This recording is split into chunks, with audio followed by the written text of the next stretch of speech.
Hello friends, I am Shrikant Sahab and welcome back to our channel. दोस्तों, आज का इस वीडियो में कुछ ऐसी चीजें शेयर किए गए हैं जो आपने पहले शायद ही सुने होंगे। आज का ये वीडियो बहुत ही इंटरेस्टिंग होने वाली है।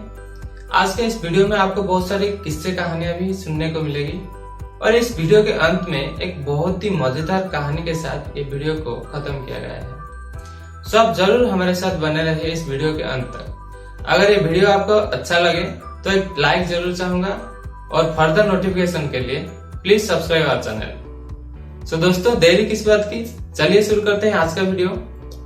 So without doing any further things, let's get into the video.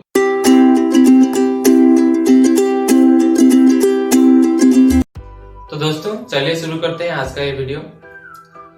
दोस्तों, अब तक हमको ये पता चल गया कि एटीट्यूड हमको कैसे हेल्प करता है और एटीट्यूड हमारे लिए कितना जरूरी है। तो अब क्वेश्चन ये आता है कि अगर कोई इंसान चाहे उसका एटीट्यूड बनाने के लिए, ये जो एटीट्यूड है, ये एटीट्यूड को हम कैसे बनाएं। अगर कोई इंसान का नेगेटिव एटीट्यूड हो और वो चाहता है कि वो अपना एटीट्यूड को चेंज करे, तो वो कौन सा ऐसा प्रिंसिपल्स है और कौन सा वो स्टेप्स है जिसको फॉलो करके अपना एटीट्यूड को पॉजिटिव बना सकता है, एक पॉजिटिव एटीट्यूड बना सकता है। तो चलिए जानते हैं दोस्तों आज के इस वीडियो में ये interesting chapter, steps to build a positive attitude. दोस्तों, अगर हम बचपन से हमारा एटीट्यूड बना पाएंगे तो वो एटीट्यूड हमारे लाइफ टाइम तक हमारे साथ रहता है। तो इसका मतलब ये नहीं है कि अगर हम नहीं बनाए हैं तो हम उसको फिर से नहीं बना पाएंगे। हाँ दोस्तों, ये जो एटीट्यूड को हम फिर से बना सकते हैं। और एक बात कहना चाहूंगा, it is simple but not that easy. तो क्वेश्चन अब ये आता है कि how do we build and maintain an positive attitude. उससे पहले हमको तीन चीजें देखनी पड़ेगी। First of all, desire to be positive. सकारात्मक नजरिया बनाने के लिए हमारे अंदर एक डिजायर होना चाहिए। The next one is become aware of the principles that make an positive attitude. सकारात्मक नजरिया बनाने के लिए वो जो प्रिंसिपल्स है उनसे हमको वाकिफ होना पड़ेगा। And the next thing is cultivate the principles and dedication to practice those principles. ये तीन चीजें हमको पहले देखनी पड़ेगी। दोस्तों, यहाँ पे एक और चीज कहना चाहूंगा, अडल्ट होने के तहत क्या हमारा एटीट्यूड सिर्फ इन 3 E's environment, experience and education के ऊपर डिपेंड करता है। इसमें हमारा खुद का कुछ रेस्पॉन्सिबिलिटी नहीं है। मानो या ना मानो, एक दिन हमको हमारा रेस्पॉन्सिबिलिटी जरूर लेना पड़ेगा। दूसरों को दोष देने से पहले हमको ये जान लेना जरूरी है कि हम कितना % सही है। तो चलिए जानते हैं नजरिया बदलने की ये 8 steps to change our attitude. Step one is change focus, look for the positive. अपनी सोच बदलें और अच्छाई खोजें। Step 2, make a habit of doing it now. हर काम को फौरन करने की आदत डालें। Step 3, develop an attitude of gratitude. एहसान मानने की नजरिया बनाएं। Step 4, get into a continuous education programme. Step 5, build a positive self esteem. अच्छे स्वाभिमान का निर्माण कीजिए। Step 6, stay away from negative influences. नकारात्मक असर से बचे। Step 7, learn to like the things that need to be done. जरूरी कामों को पसंद करने की आदत डालें। Step 8, start your day with something positive. आपकी दिन की शुरुआत किसी अच्छे काम से करें। तो चलिए ये 8 स्टेप्स को हम ब्रीफली जानते हैं। Step 1 is change focus and look for the positive. अपना सोच बदलिए और अच्छाई ढूंढें। We need to become good finders. We need to focus on the positive in our life. किसी भी इंसान या फिर किसी सिचुएशन के बुरे पहलू के बजाय हमें अच्छे पहलू पर गौर कर देना चाहिए। हम लोग एक ऐसा सिचुएशन में है जहाँ पे हमें हर चीजों में गलतियां ही गलतियां दिखाई दे रही है। सही देखने की वो नजरिया ही बदल गई है। हाँ, यहाँ पे एक और चीज पर गौर करनी चाहिए कि अच्छाई ढूंढने का मतलब ये नहीं है कि हम बुरे चीजों को पूरी तरह से नजरअंदाज करते हैं। तो चलिए मैं आपको एक किस्सा सुनाता हूँ। एंड्रयू कार्नेगी स्कॉटलैंड में रहते थे। वो बचपन में ही अमेरिका शिफ्ट हो गए थे। ऐसे ही छोटे बड़े काम करते हुए वो एक दिन अमेरिका का सबसे बड़ा स्टील बनाने वाली कंपनी खड़ा करती है। एक दिन ऐसा था कि उनके अंडर 43 करोड़पति काम कर रहे थे, वो भी 1920 में। सोचिए उस टाइम कितना बड़ा कंपनी खड़ा कर दिए थे अपने दम पर। तो एक दिन एक इंसान कार्नेगी से पूछा, how you deal with people, आप लोगों से कैसे पेश आते हैं? तो कार्नेगी ने ये आंसर दिया कि dealing with people is like digging golds, लोगों के साथ पेश आना सोने की खुदाई करनी जैसी है।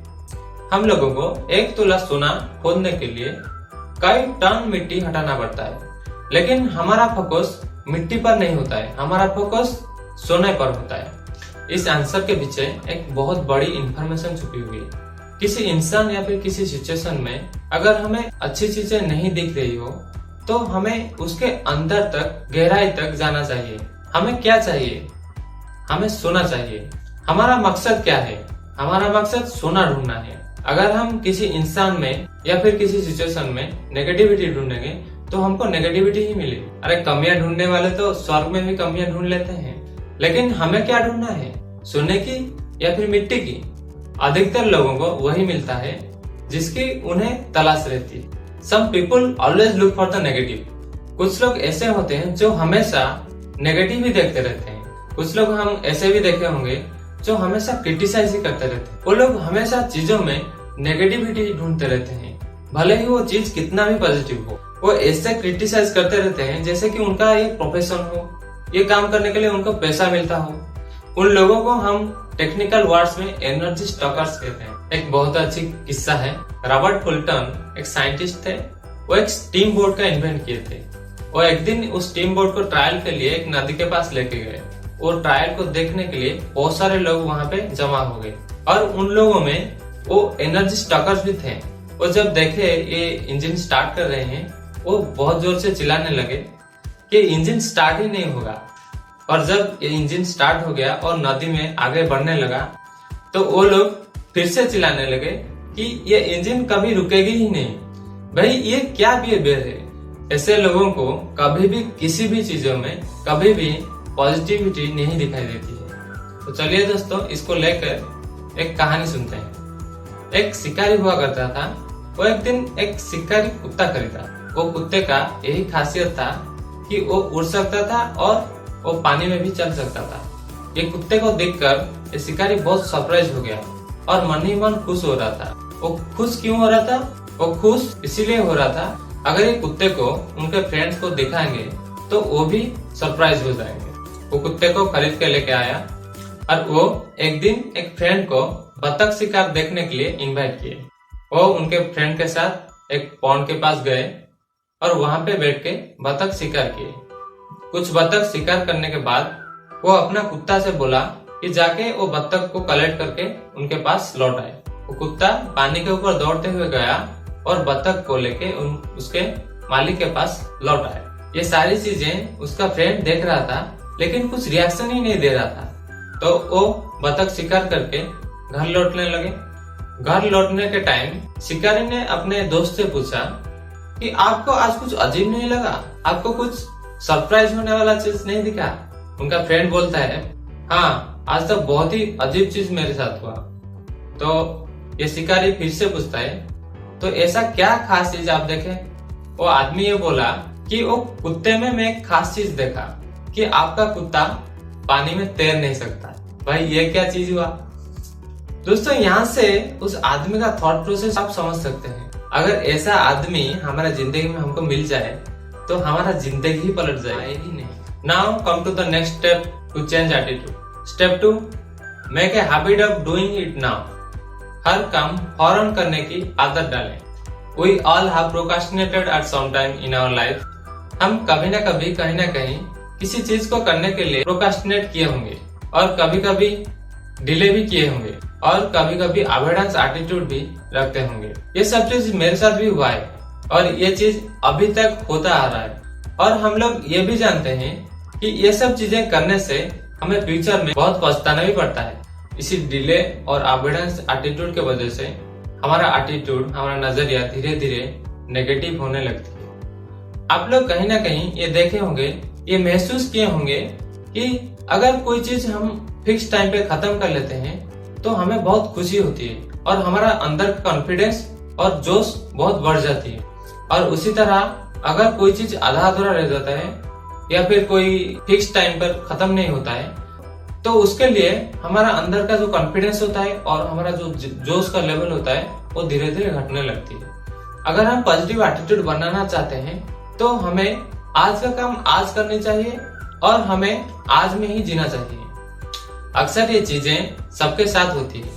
बड़ा ही फैमिलियर सेंटेंस है जो आपने सुना होगा कि मैं जब बड़ा हो जाऊंगा, When I become a big boy, मैं जब बड़ा हो जाऊंगा तो ये करूंगा वो करूंगा और वो सब करने के बाद मैं खुश रहूंगा। और ऐसे ही कहते कहते कब बच्चे से बूढ़े हो जाते हैं पता ही नहीं चलता है। और रिटायरमेंट के बाद जब हम पीछे मुड़ के देखते हैं तो हमें क्या दिखता है?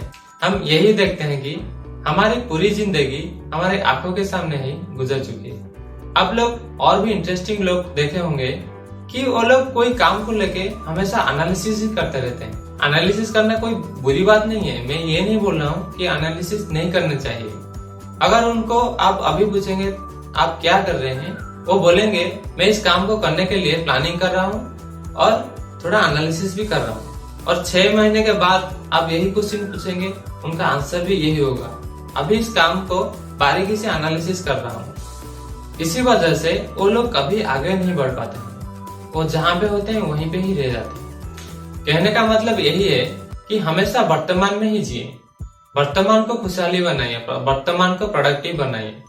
मैं ये नहीं कह रहा हूँ कि हमें फ्यूचर के लिए प्लानिंग नहीं करनी चाहिए।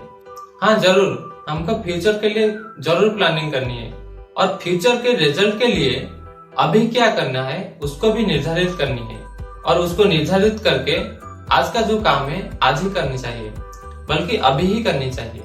Now let's go to the third step to attitude change, and the third step is develop an attitude of gratitude. एहसान मानने का नजरिया बनाइए। Count your blessings not your troubles. भगवान ने हमें ऐसे ही बहुत सारी चीजें दे दिए हैं जिसके लिए हमें कोई रिटर्न नहीं देनी पड़ेगी। उसके लिए हमको थैंकफुल होना चाहिए।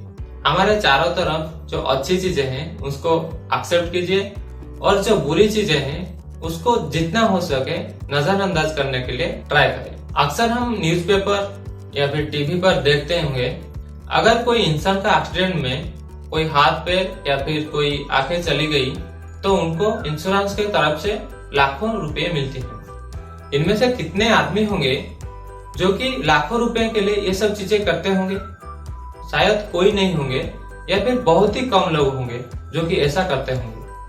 कहने का मतलब यही है कि हम शिकायत करने में इतना बिजी हो गए हैं कि उन चीजों को नजरअंदाज कर दे रहे हैं जो कि हमारे पास मौजूद है। जब मैं ये बोलता हूँ कि अपने प्रॉब्लम्स के ऊपर ध्यान ना देके अपने ब्लेसिंग्स के ऊपर ध्यान दें, तो इसका मतलब ये नहीं है कि हम हमारे प्रॉब्लम्स को नजरअंदाज कर दें, हम अपने ऊपर सेल्फ सेटिस्फाइड हो जाएं। एहसानमंद होने का मतलब आत्मसंतुष्टि नहीं होती है। अगर आप इस बात को ये मतलब निकालते हैं तो उसके लिए मैं तहे दिल से सॉरी हूँ। अगर आप भी इस बात का ये मतलब निकालते हैं, गलत मतलब निकालते हैं, तो उसके लिए आपको भी सही होना चाहिए। चलिए इस बात को कुछ और दिलचस्प बनाते हैं। लोग अपने आप किसी बात का मनगढ़ा मतलब निकालते हैं। चलिए इस बात को एक कहानी के माध्यम से, एक मजेदार कहानी के माध्यम से समझते हैं। तो दोस्तों कहानी कुछ ऐसा है, ध्यान से सुनिएगा, बहुत मजेदार कहानी है। एक बार बहुत सारे शराबियों को इकट्ठा किया गया और उनको एड्रेस करने के लिए एक डॉक्टर साहब को चीफ स्पीकर के हिसाब से बुलाया गया।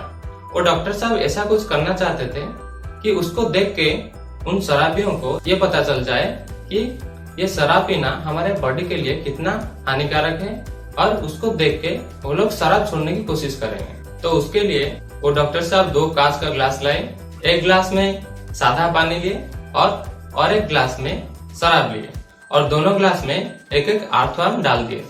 कुछ टाइम के बाद जब देखते फर्स्ट जो ग्लास में पानी लिए थे वो ग्लास में वो जो अर्थवर्म था वो आराम से तैर रहा था, और जो दूसरा ग्लास था जो शराब का ग्लास था उस शराब के ग्लास में देखें तो वो अर्थवर्म धीरे धीरे डिसइंटीग्रेटेड होने लगता है। तो यहाँ पे डॉक्टर साहब क्या समझाना चाहते थे?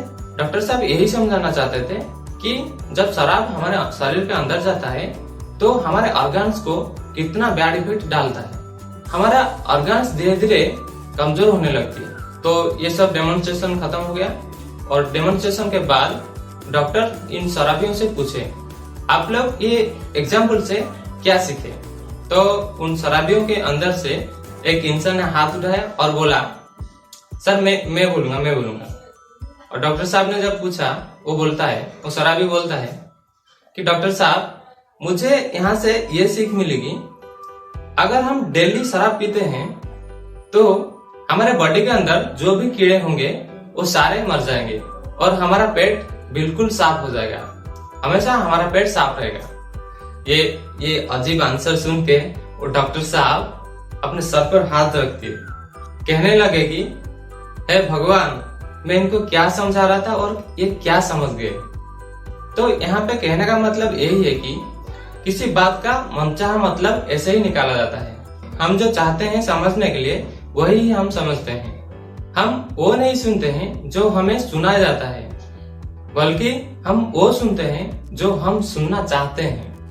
तो दोस्तों, भगवान जो जो चीज हमको दिए हैं उसके लिए हमें एहसानमंद मानना चाहिए और उसके साथ आगे बढ़ना चाहिए। तो दोस्तों, आज के लिए बस इतना ही। आगे के वीडियो में हम इसको कंटिन्यू करेंगे, बाकी के स्टेप्स को डिस्कस करेंगे। आज का वीडियो कैसा लगा ये कमेंट बॉक्स में जरूर लिखिए और प्लीज सब्सक्राइब आवर चैनल।